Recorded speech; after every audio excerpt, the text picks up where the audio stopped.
Bonjour, je m'appelle Foucault Bertrand, je travaille chez Penn au service marketing et je vous retrouve aujourd'hui chez Ardent Pêche pour vous parler d'un petit combo pour la pêche du bar du bord à l'automne. Donc on va commencer par la canne. C'est une série de cannes qu'on a développée justement pour la pêche au leurre cette année, d'inspiration japonaise, conception japonaise, avec un blanc qui suit ses tendances, donc un blanc au module en carbone 36 tonnes. Donc c'est des blancs qui vont être à action fast, finalement, assez rigide, assez léger et très résonnant pour garder un maximum de sensibilité. Donc c'est une canne qui va jusqu'à, vous allez pouvoir lancer des leurres jusqu'à 45-50 grammes. Elle fait 2,59 m. Sur les 2,59 m, on a un talon qui est relativement court. Ça permet de garder une grande longueur de blanc pour avoir ce fouet et cette distance dont on a besoin pour pouvoir lancer le plus loin possible. Au niveau de la canne, donc, on a donc des éléments, des poignées en EVA haute densité. Donc le VA haute densité, c'est une mousse qui est assez dure finalement, donc qui va être assez durable. On a un porte-moulinet Fuji de type VSS. L'avantage de ce porte-moulinet, on va en trouver deux. Le premier, c'est la bague de serrage qui est à l'arrière. C'est-à-dire que ça va sécuriser le moulinet par l'arrière et on va pas avoir de gêne devant. Donc quand on va prendre la canne dans la main pour animer, on va avoir vraiment directement la poignée et un contact avec le blanc.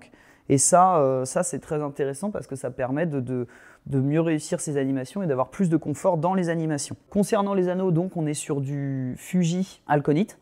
Donc c'est résistant à la corrosion, léger, fiable, simple ligature sur donc le blanc en carbone 36 tonnes, comme je le disais plus tôt, avec un revêtement X-Wrap. Le revêtement X-Wrap, c'est un nouveau revêtement qu'on a chez nous. Ce sont des nappes de carbone qui viennent s'entremêler un petit peu en chevron et qui vont permettre à la base de partir sur des blancs plus fins lors de la construction de la canne. C'est-à-dire qu'une canne d'une même action et d'un même grammage, avec le revêtement X-Wrap, on va partir d'un blanc plus fin, ce qui va permettre d'augmenter les propriétés du blanc finalement en termes de rigidité, en termes de puissance. On a deux brins, donc c'est une canne qui est en deux sections, donc avec une longueur d'encombrement de 1,33 m, ce qui est assez pratique pour passer dans la voiture ou si vous pêchez du bord, vous vous déplacez sur la plage, etc. Vous avez un sac, la canne prend pas trop de place. Et c'est quelque chose qui finalement peut être assez pratique. Cette canne-là, donc, on va l'associer avec... Donc on a deux moulinets au choix. Mon premier choix, en ce qui me concerne, va s'orienter sur le slammer taille 3005. Donc le slammer dans sa version 4, il était connu dans sa version 3. Il a été amélioré. On l'a amélioré donc au niveau du rotor. Le rotor a été repensé pour être un petit peu plus léger et toujours aussi fiable. On a également un nouveau frein, qui est le frein Duradrag, mais qui lui aussi a été revu. Le frein Duradrag, qu'est-ce que c'est? C'est un frein avec des rondelles de carbone qui prennent quasiment toute la largeur de la bobine. C'est-à-dire que les rondelles de carbone, conventionnellement, sont peu épaisses, enfin peu larges, et là on a plus de largeur. Donc ça permet une meilleure répartition lorsqu'il y a de la tension et une meilleure progressivité. On a un roulement supplémentaire qui permet d'avoir un peu plus de fluidité à la récupération.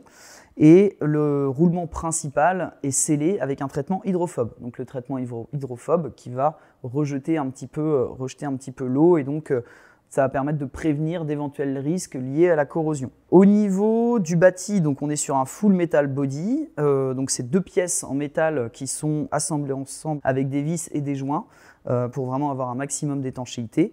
Et à l'intérieur, on retrouve des engrenages qu'on appelle engrenages CNC. Donc les engrenages CNC, le CNC, c'est une forme de découpe lors de l'usinage dans les pièces monoblocs qui va nous permettre d'avoir beaucoup plus de précision et permettre donc à ces rouages de s'emboîter quasiment à la perfection pour vraiment n'avoir aucun jeu et avoir encore plus de durabilité. Une durabilité qui, vous l'aurez compris, est le fer de lance de la marque Penn depuis des années. C'est vrai qu'on a favorisé la robustesse par rapport à la légèreté. Donc ça, c'est un moulinet qui fait 395 grammes. Maintenant, tout est relatif, c'est-à-dire que sur une canne comme ça, on va avoir un centre de gravité assez bas, assez de longueur.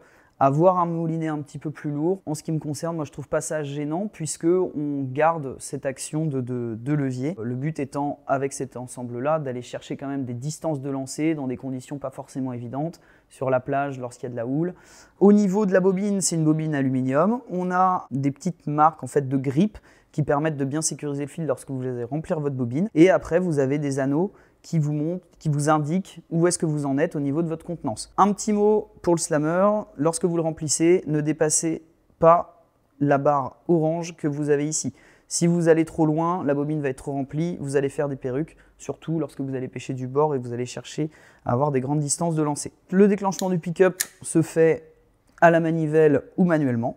Et concernant la manivelle, vous avez donc une manivelle en métal comme ceci, avec donc noir et doré, ou une manivelle de rechange en EVA. Deuxième choix possible, si jamais vous voulez favoriser la légèreté, on va s'orienter donc sur le moulinet Conflict en taille 4000. On aurait pu s'orienter sur une taille plus petite, mais le Conflict en taille 4000 va être un petit peu plus volumineux et du coup, toujours dans ce souci d'équilibre en fait, pour avoir un ensemble cohérent.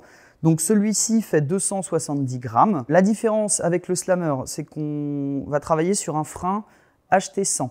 Donc le frein HT100, ce sont toujours des rondelles de carbone construites avec un agent de liaison pour avoir un maximum d'étanchéité. Donc le frein est scellé, assez progressif. Et donc HT100, HT pour High Tech, donc carbone haut de gamme, et 100 pour 100 miles. C'est-à-dire que pendant les tests, ils ont déroulé la bobine sur 161 km avant de constater la moindre petite faiblesse. Ce qui équivaut à dire que si vous sortez 20 mètres de frein par sortie, vous avez 8050 sorties avant que le frein potentiellement commence à souffrir. Le pick-up est en aluminium, donc rigide et léger. Cette légèreté par rapport au slammer, on la retrouve dans le bâti. C'est-à-dire que le bâti est en résine RR30. C'est une résine qui est construite à partir de fibres de verre et qui donc va être beaucoup plus rigide et très légère. Et on retrouve à l'intérieur des engrenages CNC au même titre que pour le slammer. Typiquement, cet ensemble-là, on va vraiment le préconiser pour toutes les pêches automnales où les barres se rapprochent un petit peu de la côte, on va les trouver dans la houle, même si vous pêchez un petit peu sur la côte basque, là vous avez besoin de lancer derrière les baïnes. Voilà, c'est vraiment un ensemble qu'on va dédier à ça.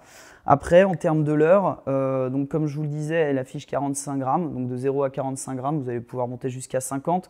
Donc ça va pouvoir être du casting jig, ça va pouvoir être des leurres durs assez volumineux, parce qu'en fin de saison, on sait que on est sur de la nourriture qui va être un petit peu grasse, donc des grosses sardines, des gros lançons, et on peut facilement monter en taille de leurre pour essayer de solliciter des beaux poissons.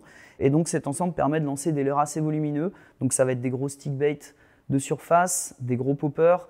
On va pouvoir pêcher avec des long slides assez volumineux, des casting jigs, des gros shads, voilà, tout ce qui va avoir un petit peu de poids et qui va avoir une bonne pénétration dans l'air pour aller chercher des distances de lancer. Je vous souhaite à tous une excellente fin de saison et de belles pêches automnales, et en vous souhaitant de faire des beaux poissons, parce que les beaux poissons sortent à ce moment-là et ça permet de faire le plein de sensations avant l'hiver. Belle fin de saison à tous, à très bientôt.